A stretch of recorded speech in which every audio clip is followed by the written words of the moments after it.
Today I have as my guest the Reverend Edwin Lightburn. He's the pastor of House of Prayer, Church of God, up in Long Bay, Providencialis, Turks and Caicos. Reverend Lightburn, the issue has also came to head in the House today on the fact that so many hundreds of acres of our country's land, we have seen it passed on to brothers and sisters of the premier, of the ministers, cousins, drivers. Hundreds of acres of land we have seen disposed of, and our people are very confused as to how is it that our resources can be so depleted and yet the treasury is dry up. There is no money. In some instances, land given away to entities that not even register, companies that's not even formed in these Turks and Caicos Islands. Our country land has been passed on to what millions of dollars that should have gone into the people's treasury. How do you think the government explains this to the people of the Turks and Caicos Islands? If I could remember 5 years ago, when the PDM administration was in power, when the then leader of the PNP party started campaigning against the PDM and saying that the PDM administration was using land sales to further their recurrent budget. And they came and said that they were not going to do this, and they were going to have good governance and raise monies from various different sources rather than selling the country's land to further their budget. And here we say 5 years later, this government is doing the very exact same thing that they say that they won't do. Here we say that thousands, hundreds of lands are going to family members worth over 600, 700. Some of them are almost $1 million to family members and friends and relatives of the ministers of government.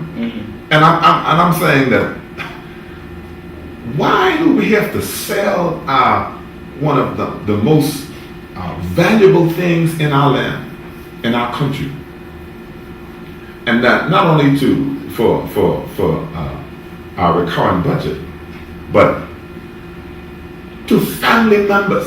It's a conflict of interest. It's a conflict of interest for the government ministers to take our country's land, to put it in the names of their relatives so that they can get back kicks from the sales of the land. It is the height of corruption. And this is one of the things that the Commission of Inquiry is going to be investigating here in these Turks and Caicos Islands. And I'm looking at this paper here and I'm seeing 10 acres, 10.2 acres, 10.1, 10.1, 10.4 acres, 10.2 acres, 16.363 acres. I mean, tens and hundreds of acres of land are just gone just like that. And when it's gone, it's gone. It's gone. You can't come and say, I come to take the government's land back. It's gone. It's done, but it's sold to different entities of companies outside of the Turks and Caicos Islands, and so it's gone. And so land gone, ministers rich, country broke. Boy, can I say that again? Right. Land gone. The land is gone. Ministers rich. Filthy rich in the Turks and Caicos Islands. Country broke. Lord have mercy. This is a state. We are in a state. And I mean, and just for clarity for those out there, I have in front of me a recent audit report, Managing Risk in the Overseas Territories, just came out by the British government from the National Audit Office here, and that came out from London, from the National Audit Office, and we wonder. Some of our people wondering why. How is it that this country how is it that this country is so far, our finances is so off in the Turks and Caicos Islands, and I think one of the reasons why our Minister of Finance, you can understand why he reported that there's no reserves, the budget is over 35 million in deficit. And from this report from the British Overseas Territory, and for those of you who try to understand why there will be a commission of inquiry, why there's such high improprieties here in the Turks and Caicos Islands, mismanagement of our country funds, the British government pull out as one of their worst example of high risk in this report of what it is in the Caribbean in one of their territories. They pull out Turks and Caicos, and they said, for example, in 2006, 2007, the department consented up to 10 million of further borrowing by the Turks and Caicos Islands government, given state liquid reserves of $14.6 million.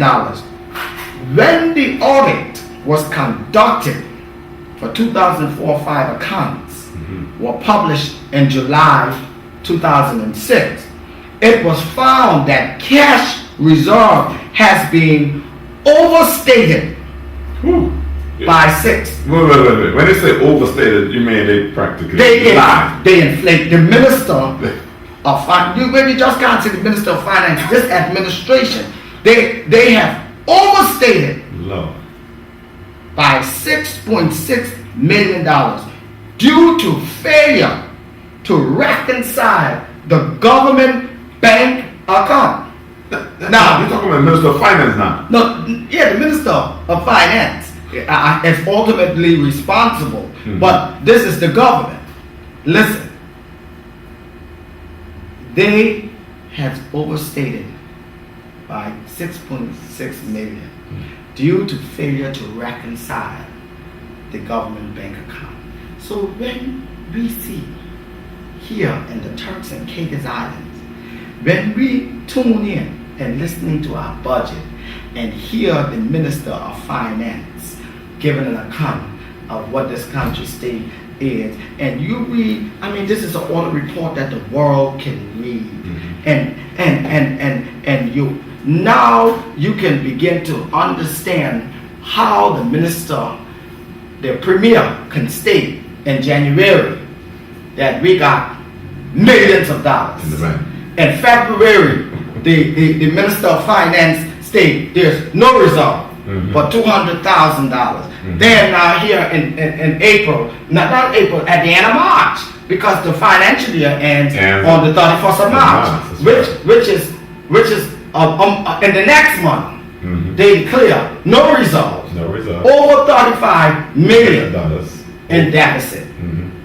And when you look at this British audit report, and they say that these numbers are overstated because the government failed to reconcile the bank accounts, it tells us as a people that the Premier, his Minister of Finance, and all his ministers, they are not just incompetent, but they don't have a clue as to what is going on in our country in terms of Iraq. All they're doing is spending and seeing how much they can get. There's no checks and balance. No wonder